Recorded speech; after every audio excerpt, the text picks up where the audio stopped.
sentarse, si desean, o permanecer de pie todo el estudio.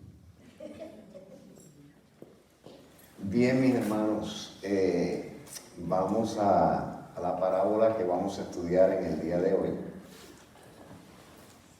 Y es la parábola del mayordomo infiel. Dice así, se encuentra en Lucas, capítulo 16, versos del 1 al 13, y les voy a pedir que escuchemos la escritura, escuchemos lo que vamos a compartir con cada uno de ustedes, porque al final del estudio tengo un ejercicio para que en base a lo que estudiemos, escuchemos de la palabra del Señor y escuchemos lo que el Señor me ha dado para traerle a ustedes. Entonces, vamos a hacer un ejercicio para poner en práctica lo que vamos a aprender de esta parábola en esta tarde. Lucas capítulo 16, versos del 1 al 13. Dice, dijo también a sus discípulos, había un hombre rico que tenía un mayordomo, y este fue acusado ante él como disipador de sus bienes. Entonces le llamó y le dijo, ¿qué es esto que oigo acerca de ti? Da cuenta de tu mayordomía, porque ya no podrás más ser mayordomo. Entonces el mayordomo dijo para sí, ¿qué haré? Porque mi amo me quita la mayordomía. O sea, voy a perder mi empleo. Cavar no puedo. Mendigar me da vergüenza. Ya sé lo que haré para que cuando se me quite de la mayordomía, me reciban en sus casas. Y llamando a cada uno de los deudores de su amo, dijo al primero, ¿cuánto debes a mi amo? Él dijo, 100 barriles de aceite. Y le dijo, toma tu cuenta, siéntate pronto y escribe 50. Después dijo a otro, ¿y tú cuánto debes? Y él dijo, 100 medidas de trigo. Y él le dijo, toma tu cuenta y escribe 80. Y alabó el amo al mayordomo malo por haber hecho sagazmente. Porque los hijos de este siglo son más sagaces en el trato con sus semejantes que los hijos de luz. Y yo os digo, ganar amigos por medio de las riquezas injustas, para que cuando éstas falten os reciban en las moradas eternas. El que es fiel en lo muy poco, también en lo más es fiel.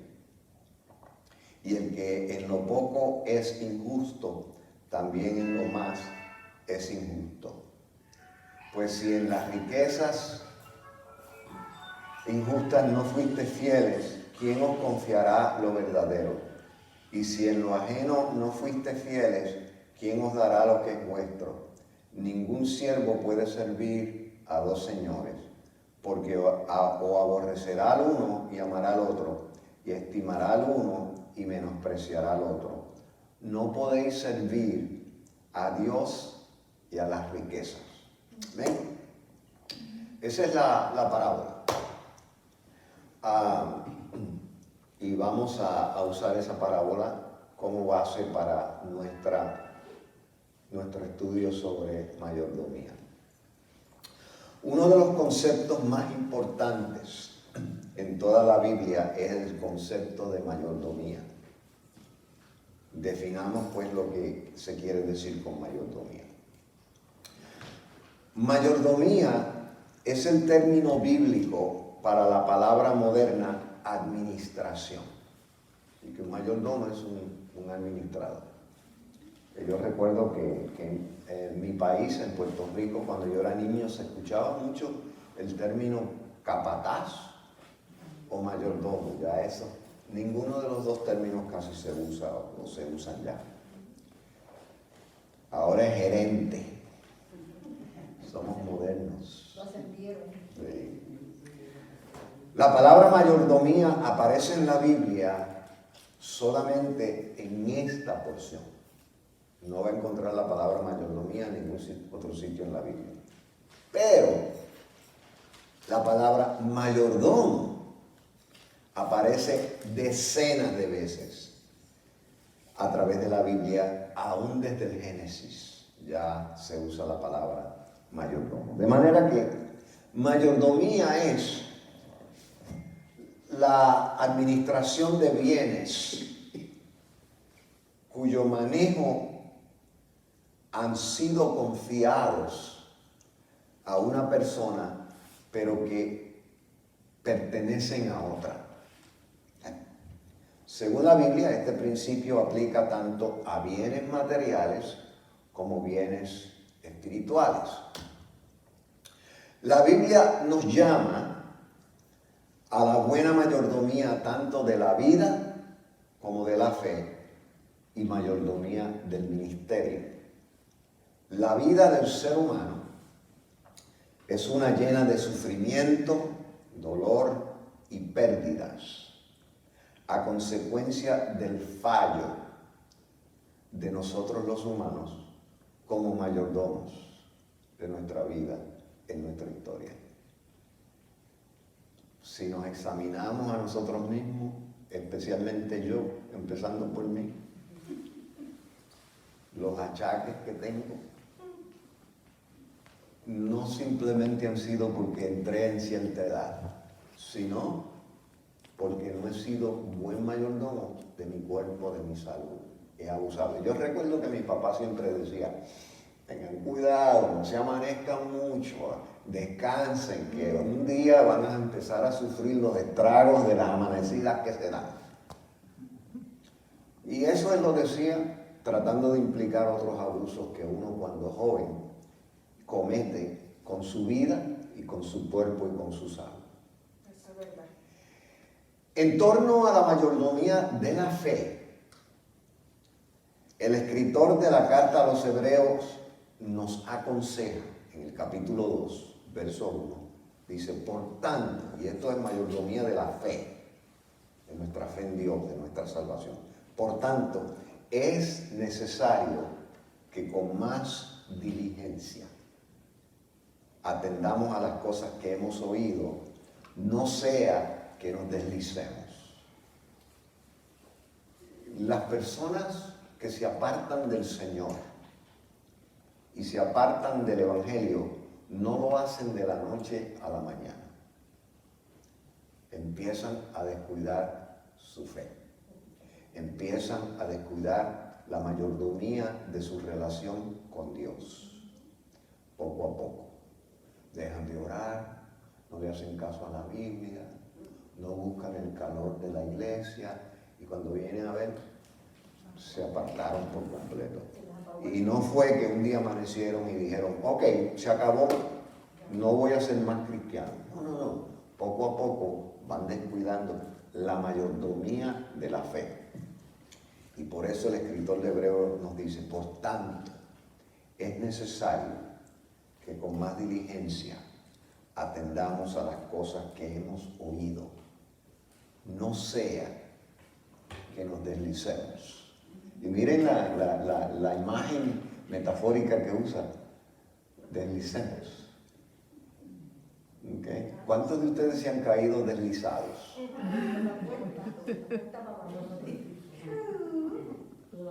Yo he tenido varias experiencias de caerme. Y yo recuerdo una vez, y Gloria se quedó perpleja, porque veníamos, en ese tiempo trabajábamos para Teen Challenge y vivíamos allá en los edificios de Teen Challenge. Y Lizzie era baby. Y yo venía con Lizzie en los brazos y veníamos llegando al edificio. Yo voy adelante porque como yo siempre ando bien ligero, pues yo iba adelante y Gloria iba detrás. Y ella pudo presenciar el evento. Y yo voy con Lizzie y de momento tropecé y con el instinto de padre di una vuelta de carnero y caí de pie otra vez con la nena. Y yo todo sucio, pero la nena ni llegó a tocar el piso.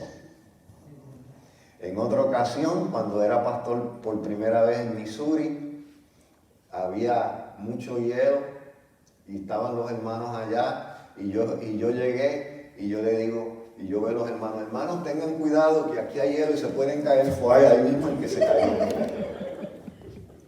Ese fue el chiste del mes. El pastor se cayó. La mayoría de la fe ha sido definida como el uso de los recursos dados por Dios para realizar las metas dadas por Dios. Voy a decir esto otra vez. El uso de los recursos dados por Dios para realizar las metas dadas por Dios. En eso se basa la mayordomía de nuestra fe. Y el apóstol Pablo también recoge el mismo concepto de mayordomía de la vida y mayordomía de la fe para hablar a aquellos que pretenden ser ministros, aquellos que buscan, que sienten un llamado y quieren dedicarse al ministerio de alguna manera, sea pastor, sea evangelista, sea apóstol, sea diácono, sea anciano, lo que sea, cualquier ministerio. El apóstol Pablo dice a los que quieren ejercer su ministerio y le habla de la mayordomía y le dice, así pues, tengamos los hombres por servidores de Cristo y administradores de los misterios de Dios. Ahora bien, se requiere de los administradores que cada uno sea hallado fiel. Eso es el apóstol Pablo hablando acerca de la mayordomía dentro del ministerio. Así que hemos visto 3 áreas donde la mayordomía es esencial. Mayordomía de nuestra vida, mayordomía de nuestra fe y mayordomía de nuestro ministerio. Ahora, el Señor Jesús dio énfasis a la mayordomía en esta porción que leímos y la ilustra con una parábola. Y pienso yo que para hacer énfasis en la importancia y los peligros de la mala mayordomía, el Señor no dio una parábola de un mayordomo fiel, sino que Él quiso enfatizar y trajo una parábola de un mayordomo infiel. En otras palabras, el Señor usó una parábola un tanto extremista para enfatizar su punto. Recordemos nuevamente la lectura que dimos. Y en esta parábola se enfatizan 4 cosas de este mayordomo. Primero, se le confiaron muchos bienes. Se le confiaron muchos bienes. Quiere decir que hubo un tiempo en que este mayordomo se había ganado la confianza del amo. Que el amo pone todos sus bienes en las manos de ese hombre para que ese hombre los administre. Ahora, ¿qué sucede? Que con el tiempo ese mayordomo comienza a despilfarrar y comienza a robar. Entonces, el mayordomo es sorprendido en su deshonestidad. Y lo último es que se las inventa para salir al paso cuando se prueba su culpabilidad. Ahora,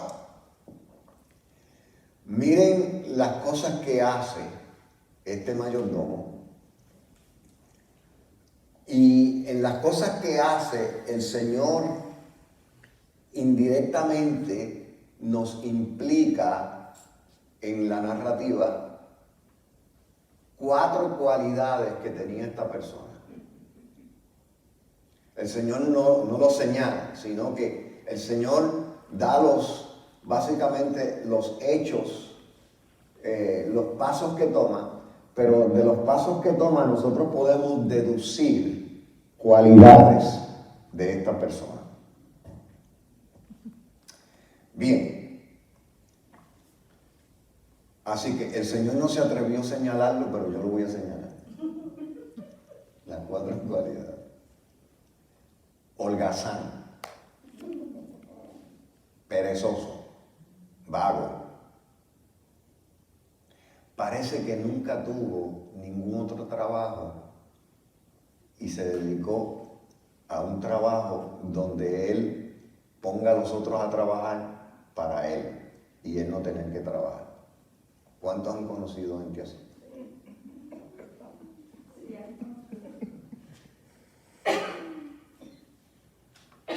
Holgazán. ¿Okay? Parece que vivió siendo siempre un parásito.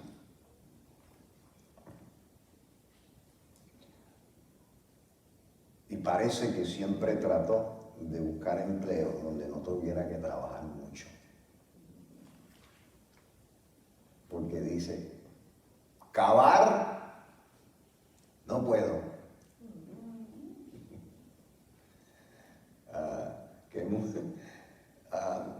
Bueno, no voy a decirlo, pero sí lo voy a decir. Hay muchos holgazanes que se meten al ministerio porque creen que el pastorado es un trabajo fácil, que tú no tienes que hacer mucho, que hay dinero, que tú no tienes que paliar, que tú no tienes que hacer muchas cosas, simplemente predicar los domingos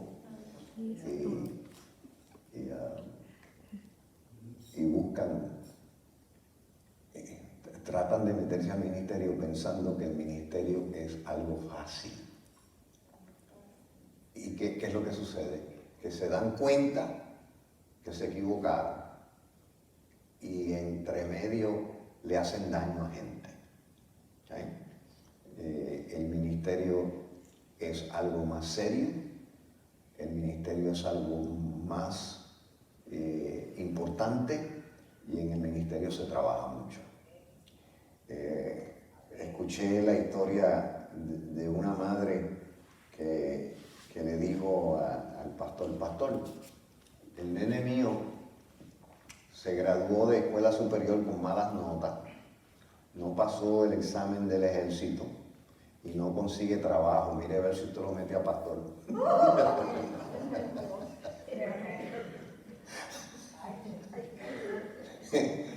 Y ese es el concepto que tienen muchos del ministerio. Este individuo,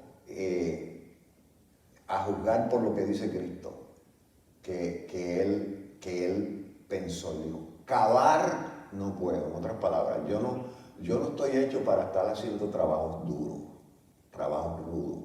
Eso no es lo mío. Lo mío es mandar. Orgulloso.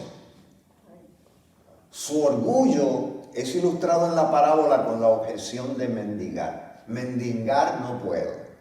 En otras palabras, yo soy una persona ilustre, yo no me atrevo a pedirle a nadie, así que para allá ni voy. ¿Okay? Deshonesto. Se descubrió que estaba despilfarrando los bienes de su amo. Ok. Holgazán, orgulloso, deshonesto. ¿Cuál usted cree que es la otra cualidad de este individuo?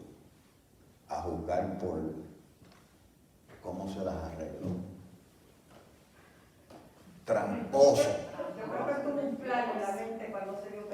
Tramposo, timador. Porque le quitó a los otros para poder recompensar. Para cubrir su pillería recurre a más trampas. ¿Okay? Es como dice la Biblia, el pecado pare pecado. ¿Okay? Bien, ahí está el mayordomo infiel. Ya mismo al final en la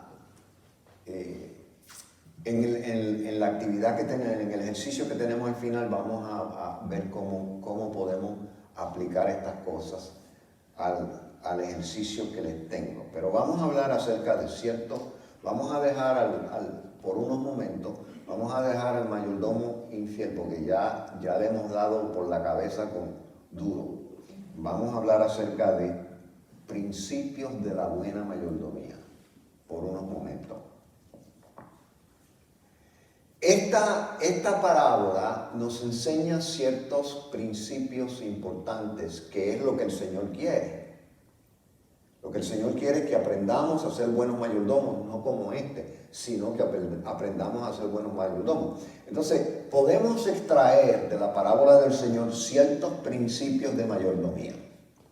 Primero, ser prudentes en toda nuestra mayordomía, en toda nuestra administración. Todo lo que tenemos para administrar, que seamos prudentes. Segundo, ser honestos con lo que se nos confía. Tercero, ser fiel en lo ajeno. Y cuarto, ganar el favor de Dios siendo buenos administradores de lo terrenal. ¿Okay? Vamos hacia atrás unos momentos, a la primera. Ser prudentes en toda nuestra administración, en toda nuestra mayordomía. Hay tres cosas en la vida y en la fe, que aplican tanto a la vida como a la fe, en las cuales nosotros estamos llamados a ser buenos mayordomos. Nuestro tiempo, nuestros talentos y nuestro tesoro. Y noten que todos empiezan con T para que nos los podamos memorizar. Tiempo, talentos. También los talentos, pues ahí implican nuestros dones, los dones que Dios nos ha dado. Y tesoro, eso implica las finanzas de nosotros. Vamos a hablar del tiempo un momento. Algo que es inevitable es que nuestro tiempo es incierto, irrepetible e irrecuperable. ¿Okay? Y quiero leerles una estrofa de una canción de Julio Iglesias que siempre me ha llamado la atención porque habla de eso. Y es una canción que él escribió y que él canta dedicado a relaciones significativas donde se desperdició tiempo no dando el valor a esa relación que le debimos dar. Y él dice, la vida, en la canción una estrofa dice, la vida se hace siempre de momentos, de cosas que no sueles valorar. Y luego cuando pierdes, cuando al fin te has dado cuenta, el tiempo no te deja regresar. Ya ves que todo pasa, ¿quién diría? Ya ves que poco queda por contar. Apenas los recuerdos, momentos que no vuelven nunca más. Y que mucho se lamentan personas que cuando entonces pierden un ser querido para siempre, entonces se dan cuenta que hubieron momentos desperdiciados en esa relación. ¿Okay? Miren esta cita. Alguien dijo, vale la pena gastar nuestro tiempo en cosas. Voy a repetir eso para que aprecien lo último que dijo. Vale la pena gastar nuestro tiempo en cosas que durarán más que nosotros. Qué lindo. Vale la pena gastar el tiempo en cosas que durarán más que nosotros. Ese principio, ese valor que encierra esa cita de una persona que no sé cómo se llama, pero una cita que conseguí, va muy a tono con algo que dice el libro de Apocalipsis en el capítulo 14, verso 13. Apocalipsis 14, 13 dice, bienaventurados los que mueren en el Señor, porque descansarán de sus trabajos y sus obras con ellos siguen. En otras palabras, nosotros nos morimos, pero lo que dejamos atrás en obras continuará vivo. Continuará vivo.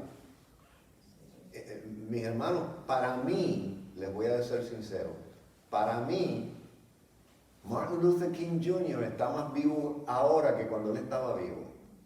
Porque cuando él estaba vivo, yo ni lo conocía ni me preocupaba. Sin embargo, después que él murió, yo me he alimentado de su filosofía, de su teología, de sus predicaciones, de sus libros, y alimentado mi vida.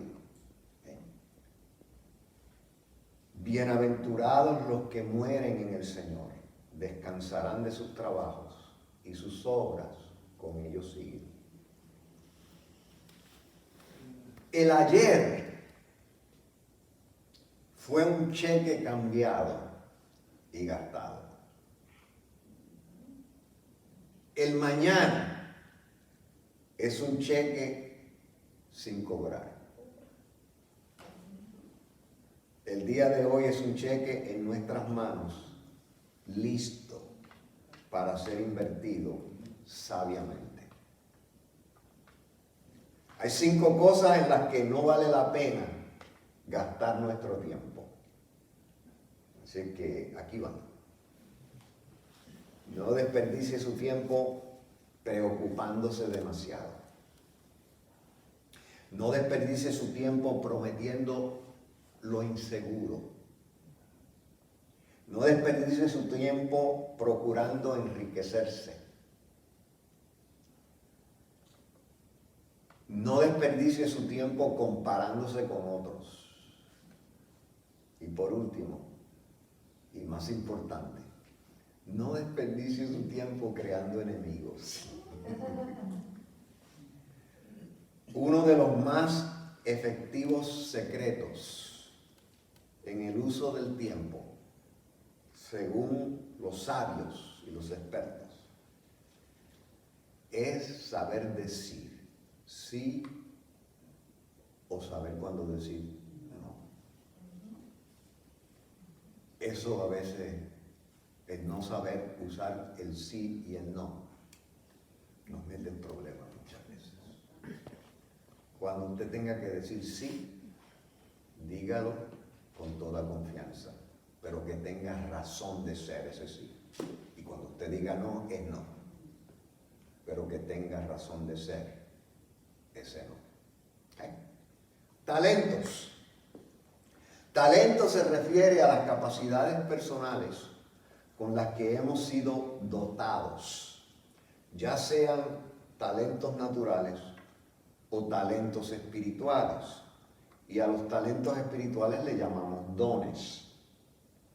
La mayoría de las personas no usan sus talentos. Se pasan divagando entre lo que pueden hacer y lo que no deben hacer y terminan no haciendo nada. Yo tengo una sobrina, ustedes conocen a mi hermano Luis. Y Luis tiene una hija, Nicole. Y yo no sabía que Nicole cantaba, porque nunca la había oído cantando. Y un día visité a Luis, esto hace muchos años atrás, cuando ella era teenager, ya ella tiene hija, una hija señorita. Y yo visité y Luis me dice, Dani, ¿alguna vez tú has escuchado a Nicole cantando? Y yo dije, no, ella canta. Nicole, ven acá. Y Luisito cogió la guitarra, la obligó a cantar. La obligó prácticamente. Cuando yo escuché aquella voz, yo me quedé perplejo. Yo dije, Dios mío, pero qué voz preciosa. Para mí, ella podía grabar profesionalmente. Yo dije, Nicole, y le di un consejo. Le dije, Nicole, Dios te ha dado a ti un don especial. Dios ha dotado esa garganta para que tú cantes tan precioso. Hay mucha gente que quisieran tener esa voz. No le niegues al mundo ni a Dios ese don. Canta, canta. Últimamente está empezando a cantar un poquito, pero no le ha regalado al mundo lo bello del don que Dios le dio. Dios da talentos y dones espirituales. Y Dios puede tornar un talento natural en un don espiritual.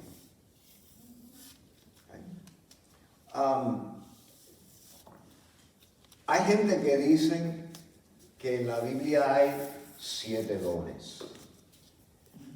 Hay gente que dice, no, en la Biblia hay 27 dones. Hay gente que dice que son 16. Bueno, tal vez usted no esté de acuerdo conmigo, perdone. Tal vez usted no esté de acuerdo conmigo, pero ¿sabe cuántos dones yo creo que hay? Incontables. Yo no creo que el Espíritu de Dios tiene límite de dones. Yo creo que el Espíritu de Dios tiene dones innumerables y el Espíritu de Dios puede crear dones nuevos. Dios ni su Espíritu son limitados. Así que yo no creo que son 16, ni 9, ni 7, ni 26. Yo creo que el Espíritu Santo puede crear todos los dones que quiera. Y puede tornar talentos naturales en dones espirituales. Miren cómo dice Efesios capítulo 4, verso del 7 al 12. Dice, pero a cada uno de nosotros fue dada la gracia. ¿Qué es la gracia? El don. Conforme a la medida del don de Cristo. En otras palabras, el que reparte los dones es el Espíritu Santo, pero en base a la obra de Cristo. Y en base al don de Cristo, nosotros recibimos dones. Pero a cada uno de nosotros fue dada la gracia conforme a la medida del don de Cristo. Por lo cual dice así, subiendo a lo alto, llevó cautiva la cautividad y dio dones a los hombres y a las mujeres. Que la Biblia usa la palabra hombres para referirse a la raza humana. Pero no se sientan mal las mujeres. Dios da dones a las mujeres también. Y eso de que subió, ¿qué es? Sino que también había descendido primero a las partes más bajas de la tierra. El que descendió es el mismo que también subió por encima de todos los cielos para llenarlo todo. Y él mismo constituyó a unos apóstoles, a otros profetas, a otros evangelistas, a otros pastores y maestros, a fin de perfeccionar a los santos para la obra del ministerio, para la edificación del cuerpo de Cristo. Y estos dones que están aquí son dones ministeriales, pero son representativos. No creo que se limita a eso. Dones representativos de todos los dones que Dios puede dar. ¿Cuántos creen que hay gente que tiene el don de cántico en la iglesia? Y no está aquí.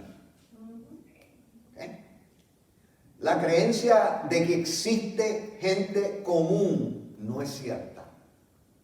Cada individuo tiene una experiencia de vida exclusiva y especial.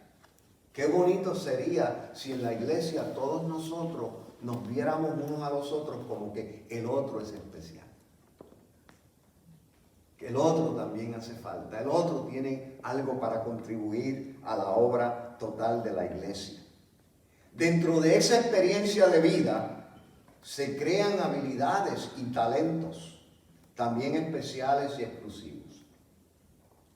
Cada creyente debe identificar y ejercitar su don especial para beneficio de él o ella y beneficio del cuerpo de Cristo. Tesoro, y tesoro se refiere a dinero, finanzas, nuestra economía. Hay un principio que se da en términos de que es como lo más básico que se pueda decir de finanzas. Y tiene 3 partes. ¿Okay? Y este principio práctico, simple, sencillo, pero poderoso de finanzas es el siguiente. Gana todo lo que puedas. No seas conformista. Guarda todo lo que puedas. No seas despilfarrador. Y da todo lo que puedas. No seas mezquino. Los voy a leer otra vez. Sencillo, simple, al grano. Gana todo lo que puedas. No seas conformista.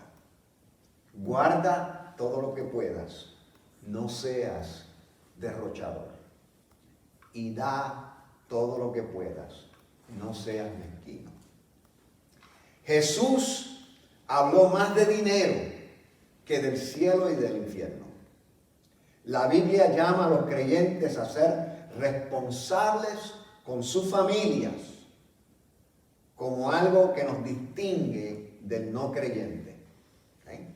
Miren cómo dice Primera de Timoteo capítulo 5 verso 8. Dice, porque si alguno no provee para los suyos y mayormente para los de su casa, ha negado la fe y es peor que un incrédulo. Y puesto que nuestra vida está constantemente siendo negociada a base de dinero, el creyente debe concienzudamente hacer buen uso del dinero para que seamos los dueños del dinero y el dinero no sea los dueños de nosotros. Ciertos principios importantes en el manejo del dinero son los siguientes. Y aquí principios de fe en términos del dinero. Primero, Dios es el dueño supremo de todo, aún de mi dinero. Segundo, el bueno, y hay citas bíblicas, lo que pasa es que no tengo tiempo para leerlas, pero le doy la cita, Salmo 24:1. El buen uso, segundo, el buen uso del dinero y el ofrendar son formas de adoración. Cuando nosotros ofrendamos en los cultos, estamos adorando a Dios. Yo no soporto, me ofendo, me siento mal estar en una iglesia y que cuando se vaya a colectar la ofrenda, lo tomen como que es una interrupción o una pausa del culto. Y yo he visto iglesias, bien mis hermanos, en lo que el predicador se prepara, vamos a colectar la ofrenda. No, mi hermano. La ofrenda, el momento de ofrendar no es un enloque. Es una parte importante de nuestra adoración. El ofrendar es un acto de fe.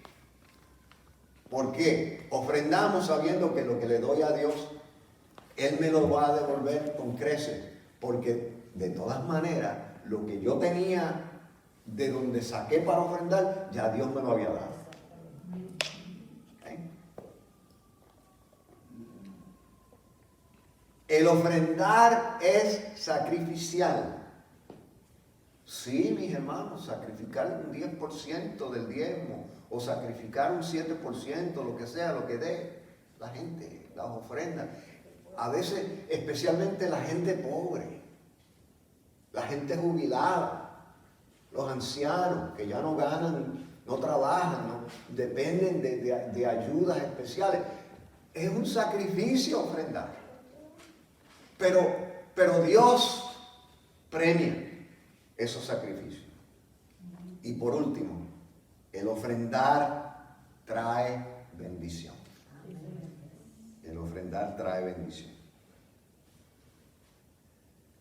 Los otros principios: ser honestos con lo que se nos confía, ser fiel en lo ajeno y ganar el favor de Dios siendo buenos administradores de lo terrenal.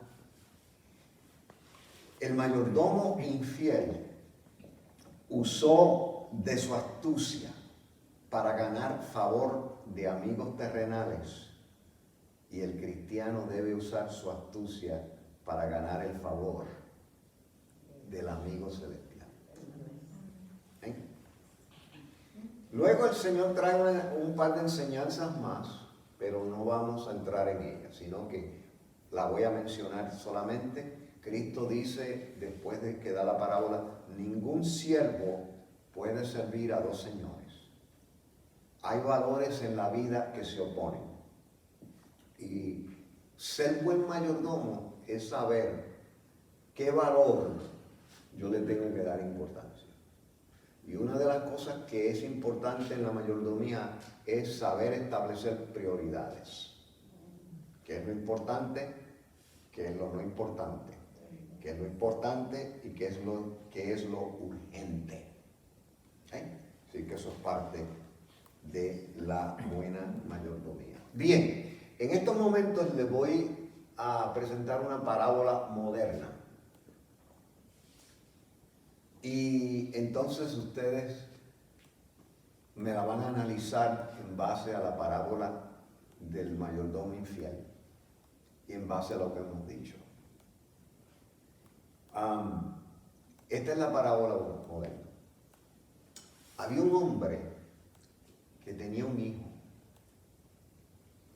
y un día le llegó a los oídos de este hombre que su hijo había estafado a mucha gente de un pueblo pequeño. Había estafado varios negocios y entonces cuando le llegó la noticia a este padre, el padre confrontó a su hijo y el padre le dijo: tienes que pagar a todos los que tú has estafado, a todos los que tú has robado, porque yo no te enseñé a ser pillo. El hijo lo que hizo fue que cogió un avión y se mudó para otro país. El padre, al ver la situación, el padre se fue por su pueblo, negocio por negocio, persona por persona, que él supo que su hijo había estafado. Y el padre pagó todas las deudas de su hijo pillo. Es la parábola moderna. ¿Qué les parece? ¿Qué tienen que decir? ¿Cómo usted analiza esa parábola moderna?